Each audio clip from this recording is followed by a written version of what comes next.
Hello friends, welcome to the SS computer classes. आप सबका स्वागत है हमारे आज के हिस्टोरिकल बैकग्राउंड थर्ड लेक्चर के अंदर। हम लोगों ने हमारे first and second lecture on the historical background cover कर चुके हैं। आज हम अपना थर्ड पार्ट स्टार्ट करेंगे इस लेक्चर के ऊपर। इस लेक्चर को स्टार्ट करने से पहले जो लोग मेरी इस वीडियो को पहली बार देख रहे हैं, ठीक है, उनके लिए बता देंगे हमारे पहले 2 लेक्चर हिस्टोरिकल बैकग्राउंड के ऊपर अपलोड हो चुके हुए हैं इस चैनल के ऊपर, ठीक है। आज हमारा थर्ड लेक्चर है। इस चैनल की हर लेक्चर को अपडेट पाने के लिए please subscribe this channel and click on the bell icon so that you will able to have the all the updation regarding this channel there, right. हमारे दोनों lecture upload हो चुके हैं, उसको भी वॉच करें। और today will start with the third part of the historical background there. अगर मैं अपने आज हिस्टोरिकल बैकग्राउंड की बात करता हूँ रिगार्डिंग द इंडियन पॉलिटी के अंदर, हम लोगों ने अब तक आई have told you earlier also बता चुका हूँ कि हमारे यहाँ पे 2 पार्ट थे, फेज़ 1 एंड फेज़ 2, राइट। हमने अपने पहले लेक्चर के अंदर phase 1 that was a company rule वो कवर किया था, and under that lecture we have cover all the 6 acts under the phase 1, ठीक है। हम लोगों ने यहाँ पे रेगुलेटिंग एक्ट ऑफ 1773 कवर किया था, Pitt's India act of 1784 cover किया था, charter act of the 1793 cover किया था, charter act of the 1813 cover किया था, charter act of the 1833 cover किया था, charter act of the 1853 cover किया था। एंड आपको पहले बता चुका हूँ कि under phase 1 of the company rule कि हर कोई एक्ट 20 साल के बाद यहाँ पे आया था, only leaving the one act that was the Pitt's India act of the 1784। And phase 1 यहाँ पे एंड हुआ, उसके पीछे रीज़न था that was the revolt of the 1857। Revolt of 1857 के बाद हमारा यहाँ पे कंपनी रूल एंड हुआ और हम लोगों ने फेज़ 2 में entry the, that was crown rule, right. जो स्टार्ट हुआ 1858 से लेके जो चला 1947 तक हमारा यहाँ पे क्राउन रूल चला। And under the crown rule हम लोगों ने हमारे सेकेंड लेक्चर के अंदर हमारे पहले 4 एक्ट कवर कर लिए थे, ठीक है। Under the crown rule there were number of the acts were like government of India act 1858 was there, यहाँ पे Indian council act of the 1861 was there, Indian council act of the 1892 was there, यहाँ पे Indian council act of the 1909 was there, Indian council act of the 1919 was there, government of India act of the 1935 was there, and we have the cabinet mission plan 1946 was there, 1946 was there। And under the crown rule हम लोगों ने अपने जो पहले 4 act थे till the Indian council act of the 1909 वो यहाँ पे हम लोगों ने कवर कर लिया था। And today will start with the next act of the crown rule that is phase 2। जो हमारा अगला यहाँ पे एक्ट था that was a government of India act 1919, and you can also say this act as the Indian council act of the 1919 also, right. अगर मैं इस act के बारे में बात करता हूँ, इस एक्ट को हम लोग यहाँ पे मोंटेग्यू चैम्सफोर्ड रिपोर्ट भी बोलते हैं। क्या बोलते हैं इसको यहाँ पे हम लोग? मोंटेग्यू चैम्सफोर्ड रिपोर्ट भी इसको बोलते हैं। वाई? जब ये एक्ट आया था ये एक रिपोर्ट के ऊपर एक्ट बेस्ड था, that was a Montagu declaration. एक रिपोर्ट यहाँ पे आई थी in the year of the 1917 के अंदर, जिसको हम लोग यहाँ पे अगस्त डिक्लेरेशन भी बोलते हैं अपनी हिस्ट्री के अंदर। That declaration was based on the that how we have to set up the responsible government in the India, ठीक है। यहाँ पे ये रिपोर्ट बेस्ड थी that in India how we have to introduce the self governing institutes in the India के अंदर कैसे setup करने हम लोगों ने। एंड इस रिपोर्ट को प्रिपेयर किया था यहाँ पे लॉर्ड चैम्सफोर्ड ने, who was the viceroy of India at a time, and Samuel Montagu ने, जो यहाँ पे तब हमारे सेक्रेटरी ऑफ स्टेट थे। That's why हमने इस एक्ट को बोल दिया, एक्ट क्या होगा हमारा? मोंटेग्यू चैम्सफोर्ड रिपोर्ट उसको बोलते हैं हम लोगों ने। एंड जब ये एक्ट आया, what happen under this act? जो पहला काम इसके अंदर किया गया that was this act you can say relax the central government central control over the provinces. जो सेंट्रल का कंट्रोल था प्रोविंसेस के अंदर, I have told you one there was central part was government was there, one there was a provincial governments were there, provinces were there। यहाँ पे इस act ने क्या कर दिया, जो प्रोविंसेस के ऊपर कंट्रोल था सेंट्रल का, उसको थोड़ा रिलैक्स किया। किस वे से रिलैक्स किया? यहाँ पे सेपरेट कर दिया गया हमारा, they have done by separating the central and the provincial subjects. मतलब कि जो उनके मुद्दे थे सेंट्रल लेवल के और प्रोविंशियल लेवल के, उनको यहाँ पे अलग अलग कर दिया। जैसे कि आज हमारे संविधान के अंदर यहाँ पे 3 लिस्ट चलती हैं, union list, state list and the concurrent list. अब यहाँ पे कहता कर दिया, यहाँ पे जो यूनियन लिस्ट सेंट्रल लेवल की होती है, स्टेट लिस्ट स्टेट लेवल पे होती है। तो अब कहता कर दिया इनके मुद्दे अलग किए, सेंट्रल के लिए अलग और प्रोविंशियल के लिए यहाँ पे कहता कर दिया, यहाँ पे अलग, यहाँ पे कहता कर दिए, राइट। यहाँ पे रिलैक्स किया कंट्रोल प्रोविंसेस के ऊपर। एंड जब प्रोविंसेस के ऊपर कंट्रोल रिलैक्स हुआ सेंटर का, what they have done further, it further divided the provincial subject into 2 parts. जो प्रोविंशियल के मुद्दे थे, प्रोविंशियल गवर्नमेंट के, उनको 2 पार्ट में उन्होंने डिवाइड कर दिया। गवर्नमेंट के मुद्दों को, मुद्दे किस तरह पार्ट डिवाइड हुए, one was called as a transfer subject and other was called as a reserve subjects. 2 मुद्दे बन गए। अब जो मुद्दे थे, who has to look after this subjects, इसको कंट्रोल किसने करना था, जो ट्रांसफर सब्जेक्ट्स थे, that will be controlled by the, that will be administered by the governor. उसको यहाँ पे हमारा जो उस प्रोविंस का जो गवर्नर होगा वो उसको यहाँ पे कंट्रोल करेगा, with the aid of the minister responsible to the legislative council. यहाँ पे गवर्नर कंट्रोल करेगा किसकी हेल्प से, मिनिस्टर की हेल्प से। वो मिनिस्टर जो रिस्पॉन्सिबल होंगे यहाँ पे लेजिस्लेटिव काउंसिल को, राइट। मतलब कि यहाँ पे गवर्नर यहाँ पे लेजिस्लेटिव काउंसिल के मिनिस्टर के थ्रू इस सब्जेक्ट को यहाँ पे डील यहाँ पे कहता करेगा। That was a transfer subjects. Other one was the reserve subjects were there. जो यहाँ पे रिजर्व सब्जेक्ट्स थे, that will be controlled by the governor. यहाँ पे गवर्नर कंट्रोल करेगा एंड इस एग्जीक्यूटिव काउंसिल विल कंट्रोल। ऊपर वाले में था यहाँ पे minister of the legislative council के, राइट। अब नीचे वाले में रिजर्व में क्या हो गया, यहाँ पे गवर्नर एंड इस एग्जीक्यूटिव काउंसिल जहाँ पे कंट्रोल करेगी प्रोविंशियल लेवल पे। एंड जो यहाँ पे कंट्रोल होगा, जो यहाँ पे मैनेजमेंट होगी गवर्नर और उसके एग्जीक्यूटिव काउंसिल की, they don't have any responsibility to the legislative council, right. उनकी कोई भी रिस्पॉन्सिबिलिटी यहाँ पे लेजिस्लेटिव काउंसिल को यहाँ पे नहीं होगी, राइट। ट्रांसफर में रिस्पॉन्सिबिलिटी थी, लेजिस्लेटिव में रिस्पॉन्सिबिलिटी यहाँ पे नहीं थी। ये क्या थी, इसकी फर्दर डिवीजन थी।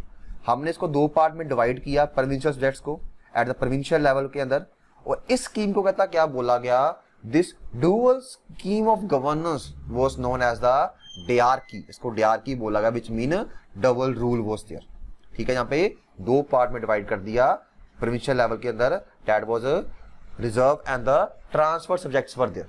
अब अगला पॉइंट इसके अंदर कहता क्या आया इस एक्ट के अंदर, this act also introduce for the very first time bicameralism and the direct election in the country। यहाँ पे 2 चीजें इंट्रोड्यूस की गई। पहली चीज यहाँ पे कहता क्या थी, यहाँ पे इंडिया में पहली बारी कहता क्या है, यहाँ पे बाइकैमरल सिस्टम यहाँ पे आ गया। Now what is a bicameral system? जिस तरह हमारी कंट्री के अंदर आज पार्लियामेंट ऑफ इंडिया बना हुआ है, parliament of India has 2 houses. One is the Lok Sabha जिसमें मोदी जी बोलते हैं, वन इज राज्यसभा। ठीक है, यहाँ पे 2 हाउस बने हुए हैं, which mean Indian parliament is bicameral. पहले यहाँ पे सिर्फ एक ही हाउस था हमारी इंडियन लेजिस्लेटिव काउंसिल के अंदर, अब उसको क्या कर दिया, बाइकैमरल कर दिया। यहाँ पे 2 हाउस बन गए, विच मीन यहाँ पे क्या बन गया, यहाँ पे 2 हाउस बन गए। One was the upper house, that was a council of state, and other one was a lower house, that was a legislative assembly was there. मतलब कि पहली बारी क्या आ गया, जब बाइकैमरलिज्म इंट्रोड्यूस हो गया। अब बाइकैमरलिज्म वहां पे आ गया, अब उसके मेंबर्स भी थे वहां पे। अब उस मेंबर के लिए यहाँ पे कहता कर दिया, उनको चूज करने के लिए they also introduce the direct elections in the country. जिस तरह आज हम अपने लोकसभा के मेंबर ऑफ पार्लियामेंट को चूज करने के लिए क्या करते हैं, यहाँ पे डायरेक्ट इलेक्शंस करवाते हैं। आप खुद जाके वोट डाल के आते हो, हाथ पे इंक लगवा के आते हो, राइट। वो क्या कर दिया उन्होंने, उस तरह बोला कि यहाँ पे जो इसके मेंबर होंगे उनके लिए यहाँ पे डायरेक्ट इलेक्शंस होंगे and people will participate in that elections, right. And जो majority of the member of the both houses बोला गया, वो किस तरह चूज करेंगे, हम लोग बाय डायरेक्ट इलेक्शन से यहाँ पे चूज करेंगे। पहली बार 2 सिस्टम यहाँ पे इंट्रोड्यूस कंट्री के अंदर किए गए। नाउ अगला काम यहाँ पे कहता उन्होंने कर दिया, this act also provided that कि जो वाइसरॉय लेवल पे हमारी यहाँ पे एग्जीक्यूटिव काउंसिल बनी हुई थी, एक वाइसरॉय लेवल पे क्या था हमारे पास यहाँ पे एक लेजिस्लेटिव काउंसिल थी, other one we were having the हमारी यहाँ पे एग्जीक्यूटिव काउंसिल थी। That executive council was having the 6 member, जिसके अंदर हमारा यहाँ पे लास्ट एक्ट में हम लोगों ने पढ़ा था इन 1909 के अंदर that the first Indian as a law member Satyendra Sinha was added. कहता उस काउंसिल के अंदर जहां पे बोला गया जहां पे 6 मेंबर्स में से जो 3 मेंबर होंगे वो क्या होंगे, इंडियंस होंगे। बस उनका जो कमांडर इन चीफ से के अलावा बाकी जो 3 मेंबर कहता क्या होंगे, वो वहां पे इंडियन यहाँ पे होंगे। ये बोल दिया उन्होंने यहाँ पे, मतलब कि इंडियंस को यहाँ पे हाफ मेंबर यहाँ पे ऐड कर दिए कहाँ पे, एग्जीक्यूटिव काउंसिल के अंदर भी।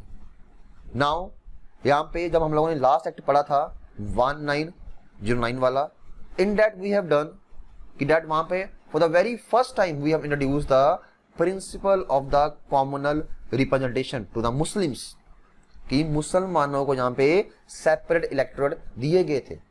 नाउ दिस एक्ट ने कहता यहाँ पे कहता कर दिया, it extended the principle of the communal representation by providing the separate electorate for the 6 Indian Christians, Anglo Indian and the Europeans. मतलब कि जो चीज मुस्लिम्स के लिए आई थी अब उसको और एक्सटेंड कर दिया, किसके लिए, सिखों के लिए, क्रिश्चियंस थे जो इंडियंस थे, इंडियन जो क्रिश्चियंस थे, एंग्लो इंडियन जो थे एंड जो यूरोपियन जहां पे थे उनके लिए भी यहाँ पे एक्सटेंड यहाँ पे कर दिया। Right now what they did the other thing, अब यहाँ पे इन्होंने इंडिया में इंट्रोड्यूस किए थे डायरेक्ट इलेक्शंस और वोटिंग राइट भी देना इलेक्शन करने के लिए। Now this act granted the franchise which mean voting right to the very limited number of people, कि यहाँ पे वोटिंग राइट दिया गया लोगों को, but that voting right was given on the basis of the property के base में, आपकी जायदाद कितनी है, टैक्स कितना पे करते हो आप, राइट, और आप कितने एजुकेटेड हो। ये 3 बेस बने, property, tax and the education, and on this basis हम लोगों ने यहाँ पे कर दिया वोटिंग राइट यहाँ पे लोगों को दिया हमारे इंडिया के अंदर to choose the member to the legislative councils के अंदर। Now this act also provided that in India we will establish the, यहाँ पे क्या बनेगी, यहाँ पे एक पब्लिक सर्विस कमीशन क्या करेंगे हम यहाँ पे एस्टैब्लिश यहाँ पे करेंगे। जिस तरह आप में से कुछ लोग यूपीएससी की तैयारी कर रहे होंगे, that is union public service commission, कुछ लोग स्टेट पब्लिक सर्विस कमीशन की तैयारी कर रहे होंगे। ठीक है, वो कमीशन पहली बार कब बनी, दैट वाज एस्टैब्लिश, प्रोवाइड किया गया इस एक्ट के अंदर, प्रोवाइड किया था that we will establish the public service commission. And इस एक्ट की प्रोविजन ने कहता क्या किया, दैट हमारी कंट्री के अंदर कहता क्या हो गया, the central public service commission was set up in the year of the 1926 for the recruitment of the civil servants. Right, कि 1926 के अंदर हम लोगों ने यहाँ पे एक बॉडी सेटअप कर दी, that was the central public service commission. अब ये बॉडी सिर्फ जैसे मैंने आपको अभी बताया, एक यूपीएससी, एक स्टेट लेवल की, लेकिन अभी यहाँ पे क्या एक ही बॉडी बनी थी सिर्फ एट द सेंट्रल लेवल के अंदर, that was the central public service commission was there. Right, अब जो इसके अंदर यहाँ पे कहता अगला एक्ट यहाँ पे कहता क्या किया गया, यहाँ पे अगली प्रोविजन यहाँ पे कहता क्या आई, it separated for the very first time the provincial budget from the central budget also. मतलब कि जो पहले जो बजट था सेंट्रल एंड द प्रोविंस का वो इकट्ठा था, पहली बारी कहता क्या हो गया, प्रोविंशियल का बजट सेंट्रल बजट से यहाँ पे अलग कर दिया गया एंड ऑथराइज कर दिया गया जो प्रोविंसेस लेवल पे जो हमारी लेजिस्लेटिव काउंसिल है, that they can made their own budgets, अपने खुद के बजट यहाँ पे फॉर्म कर सकते हैं। राइट, ये पावर यहाँ पे दी गई। अब इस एक्ट के अंदर यहाँ पे कहता हम लोगों ने क्या किया था, यहाँ पे हम लोगों ने डीआर की सेटअप की थी कहाँ पे, प्रोविंशियल लेवल के अंदर। ठीक है, अब डीआर की सेटअप तो कर दी, अब डीआर की के ऊपर चेक करने के लिए इसे प्रॉपर्ली वर्क कर रही कि नहीं कर रही। ठीक है, this act provided for the appointment of the statutory commission, कि यहाँ पे हम लोग एक कमीशन अपॉइंट करेंगे, that will inquire and report on the working, on its working, किसकी वर्किंग पे, डीआर की वर्किंग है, after 10 year of is coming to the force, 10 सालों के बाद इसके ऊपर रिपोर्ट करेगा कि प्रॉपर्ली वर्क कर रही प्रोविंशियल लेवल पे के ऊपर और नहीं कर रही। जिसका रिजल्ट यहाँ पे कहता क्या हुआ, यहाँ पे एक अपॉइंटमेंट होगी हमारी यहाँ पे 7 मेंबर कमीशन की, जिसको बोला गया साइमन कमीशन, जो बड़ी फेमस भी है। आप लोगों ने बड़ा सुना होगा साइमन कमीशन के बारे में, जिसको एस्टेब्लिश किया गया था ब्रिटिश गवर्नमेंट ने इन द ईयर ऑफ द 1927 के अंदर, एंड इसका चेयरमैन था सर जॉन साइमन। ठीक है, ये एक 7 मेंबर कमीशन थी, एंड जिसका इंडिया के अंदर प्रोटेस्ट भी बड़ा हुआ था। And you might have heard the slogan Simon go back, Simon go back, Simon go back. और इसके विरोध में एक जहाँ पे लाठी चार्ज के अंदर हमारे यहाँ पे लाला लाजपत राय जी की डेथ भी हो चुकी थी, डेथ भी हुई थी हमारी इसके प्रोटेस्ट के अंदर ही, साइमन कमीशन के प्रोटेस्ट के अंदर ही। ठीक है, ये कमीशन आनी थी 10 साल के बाद, लेकिन ये 2 साल पहले आई, 1927 के अंदर ये कमीशन आई। जब इस कमीशन ने रिपोर्ट सबमिट की इन द ईयर ऑफ द 1930 के अंदर, and this commission give the following recommendation, इन्हें कुछ सुझाव दिए। दे सेड दैट, क्या बोला इन्होंने, बोला कि डैट हम लोग यहाँ पे जो डीआरकी है उसको यहाँ पे अबॉलिश किया जाए, कहाँ पे प्रोविंशियल लेवल पे डीआरकी को यहाँ पे अबॉलिश किया जाए, राइट। जो डुअल गवर्नमेंट थी वो यहाँ पे अबॉलिश हो, जो ट्रांसफर ऑफ सब्जेक्ट्स थे यहाँ पे, डिवीजन ऑफ सब्जेक्ट्स थे ट्रांसफर्ड एंड द रिजर्व, उसको यहाँ पे अबॉलिश किया जाए प्रोविंशियल लेवल के ऊपर। नेक्स्ट थिंग दे सेड कि यहाँ पे हम लोगों ने जो रिस्पॉन्सिबल गवर्नमेंट है उसको एक्सटेंड करना है, कहाँ पे प्रोविंसेस के अंदर उसको एक्सटेंड किया जाए, कहाँ पे रिस्पॉन्सिबल गवर्नमेंट को। And they also gave the recommendation कि हम लोग यहाँ पे इस्टेब्लिश करेंगे एक फेडरेशन एस्टेब्लिश होगी।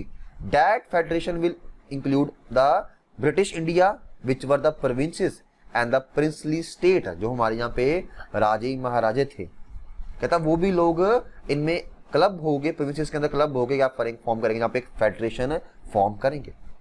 And this report of Simon commission report जो थी, इसने यहाँ ये भी सुझाव दिया कि डैट जो यहाँ पे हमारी कंट्री के अंदर कॉमनल इलेक्टोरेट थे, जिसकी स्टार्टिंग हुई थी फॉर द मुस्लिम से स्टार्ट हो गए, जहाँ पे सिखों को मिले, क्रिश्चियंस को मिले, यहाँ पे एंग्लो इंडियंस को मिले, यूरोपियंस को मिले, उसको आगे हम लोग यहाँ पे कंटिन्यू यहाँ पे रखेंगे। ये बोला गया, ये 4 सुझाव यहाँ पे दिए गए इस साइमन कमीशन की रिपोर्ट के अंदर।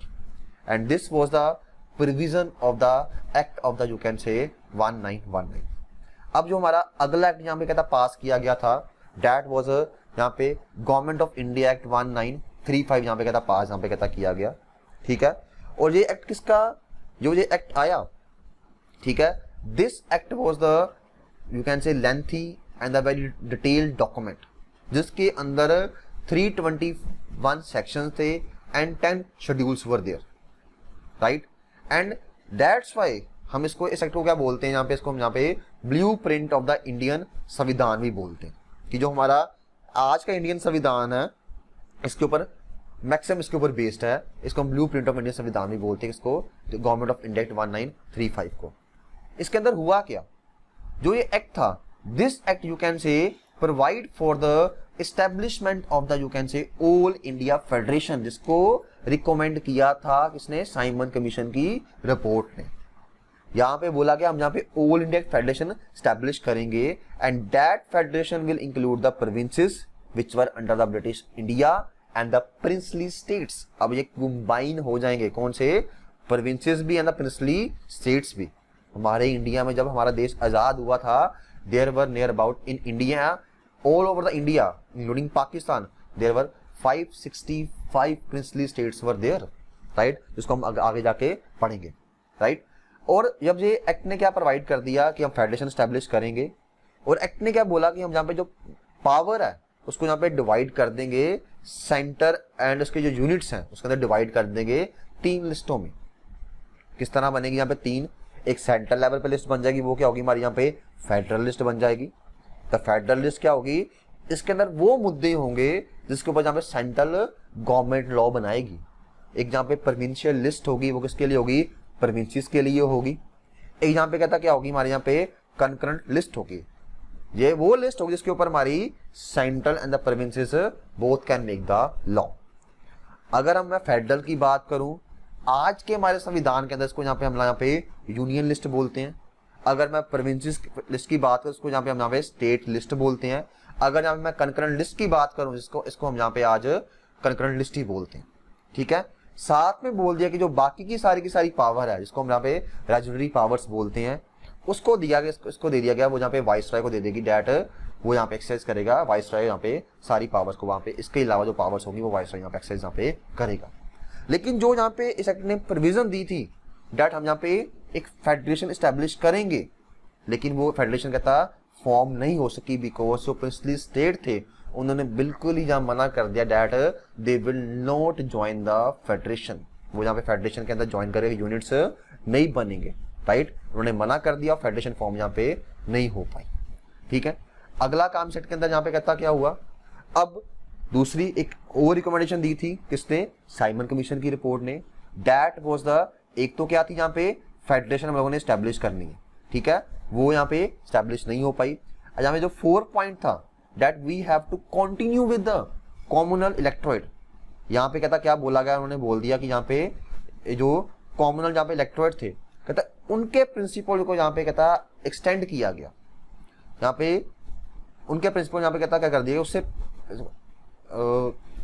एक स्लाइड हमारी यहाँ से बीच में निकल गई, पहले उसमें से पढ़ते हैं हम लोग, ठीक है। यहाँ पे कहता क्या बोला गया, यहाँ पे बोला गया डैट हम लोग यहाँ पे अबॉलिश करेंगे DRK इन द प्रोविंसेस के अंदर, ये भी बोला गया था साइमन कमीशन की रिपोर्ट के अंदर, एंड प्रोविंसेस के अंदर यहाँ पे DRK अबॉलिश हो जाएगी and we will introduce the provincial autonomy at the, you can say at the provinces level के अंदर, विच मीन इन्होंने बोल दिया कि डैट जो प्रोविंसेस होंगी वो एक ऑटोनमस बॉडी की तरह यहाँ पे कंट्रोल करेंगी अपने अफेयर्स को, उनकी DRK यहाँ पे कहता क्या होगी, अबॉलिश होगी, right. And they also said, इस एक्ट ने कहता क्या बोल दिया, this act also introduce the responsible government in the provinces, ठीक है, बोला कि हम यहाँ पे रिस्पॉन्सिबल गवर्नमेंट यहाँ पे स्टैब्लिश करेंगे, that was also the recommendation of the Simon commission report, right. बोला कि यहाँ पे रिस्पॉन्सिबल गवर्नमेंट सेटअप होगी, जो इसके अंदर बोला गया जो गवर्नर होगा प्रोविंस का, he will act with the advice of the minister, जो उसके प्रोविंस के जो मिनिस्टर होंगे उनकी एडवाइस के साथ यहाँ पे गवर्नर यहाँ पे काम करेगा, ये बोला गया। कहता जो रिस्पॉन्सिबल गवर्नमेंट थी प्रोविंसेस के अंदर वो स्टैब्लिश हुई थी हमारी कंट्री के अंदर after the first general elections के बाद, कब हुई थी, in the year of the 1937 के अंदर, बट इसको यहाँ पे डिसकंटिन्यू कर दिया गया था इन द ईयर ऑफ द 1939 के अंदर because of the world war 2 के कारण, राइट। ये हो गया हमारा, अब DRK अबॉलिश होगी कहाँ पे, प्रोविंसेस लेवल के अंदर, रिस्पॉन्सिबल गवर्नमेंट वहां पे सेटअप होगी।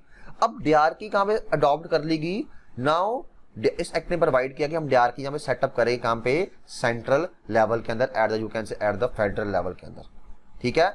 जो सब्जेक्ट्स पहले डिवाइड थे कहाँ पे, प्रोविंसेस के अंदर, कहाँ पे, ट्रांसफर्ड एंड द रिजर्व्ड में, अब जो फेडरल सब्जेक्ट्स होंगे वो 2 पार्ट में डिवाइड होंगे, जिसमें ट्रांसफर्ड एंड द रिजर्व में वो डिवाइड हो गए। बट यहाँ पे कहता क्या होगा, जो प्रोविजन थी ये हमारी कंट्री के अंदर ऑपरेशन में कभी आ ही नहीं पाई, प्रोवाइड किया था, प्रोविजन थी, लेकिन इसको यहाँ पे फॉर्म में कभी लेके आ ही नहीं पाए, बल्कि DRK स्टैब्लिश हमारे यहाँ पे सेंटर के अंदर हुई नहीं थी, ये सिर्फ यहाँ पे प्रोविजन थी, राइट। अगली बात यहाँ पे कहता कर दी, दिस एक्ट ने कर दिया यहाँ पे इंट्रोड्यूस कर दिया, यहाँ पे बाय कैमरलिज्म इंट्रोड्यूस कर दिया हमारी कंट्री के अंदर, ठीक है। कहाँ पे इंट्रोड्यूस किया, इन द 6 प्रोविंसेस के अंदर आउट ऑफ द 11 प्रोविंसेस, ठीक है। जो हम लोगों ने बोला था कि यहाँ पे हमारा जो लेजिस्लेटिव काउंसिल होगी यहाँ पे इंडियन लेवल की, वहाँ पे 2 हाउस होंगे इंडिया लेवल के अंदर, 1919 के अंदर बोला गया था।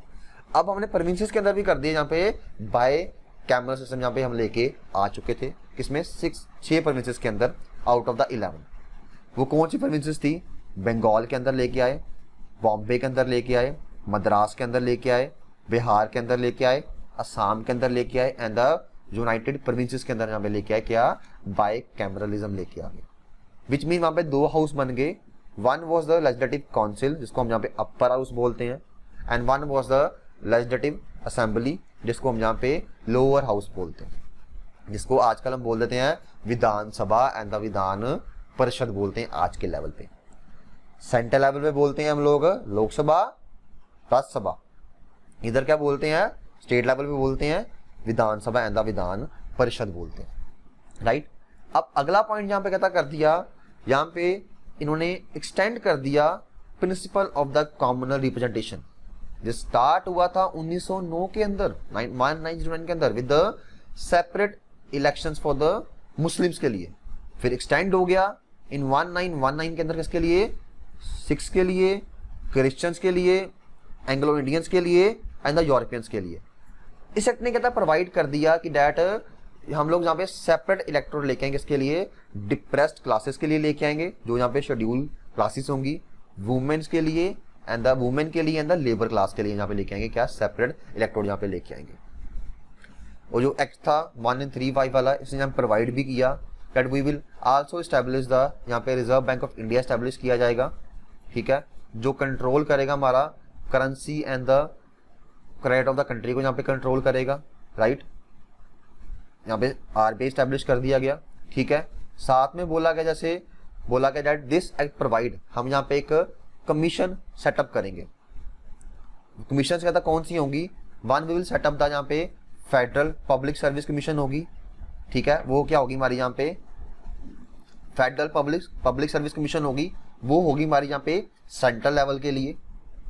प्रोविंसेस के लिए हमारे यहाँ पे होगी प्रोविंशियल पब्लिक सर्विस कमीशन होगी, and we will also have the joint public service commission for the 2 or the more provinces के लिए। जो हमारा पहला एक्ट था उसके अंदर से बताया गया था जहाँ पे एक सेंट्रल कमीशन होगी, ये बताया गया था सेंट्रल लेवल के लिए, राइट, 1919 के अंदर। अब इस एक्ट के अंदर बोला गया जहाँ पे सेंट्रल के लिए अलग, वो क्या होगी हमारी federal public service commission, state के लिए क्या होगी हमारी यहाँ पे प्रोविंसेस के लिए तब प्रोविंशियल पब्लिक सर्विस कमीशन तब होगी, and we can have the 2 or more provinces के लिए यहाँ पे जॉइंट भी यहाँ पे हम लोग सेटअप यहाँ पे कर सकते हैं, राइट।